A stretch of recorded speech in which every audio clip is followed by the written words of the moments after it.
welcome back to my channel. I'm Kathy from Creative KitKat.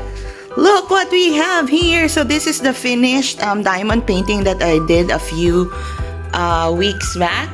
So if you guys haven't seen the post review for this particular diamond painting, I will link the video down below for you guys if you wanted to. So what I'm going to do is that I'm going to mount this diamond painting to this canvas. Yes, so this is what we're going to do for today.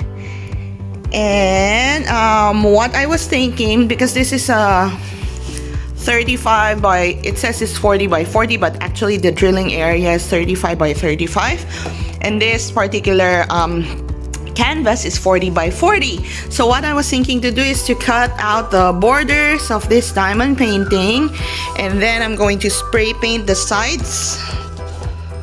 I'm going to spray paint the whole sides of this particular canvas, and then I'm going to stuck this particular diamond painting right on top of it. So let's go.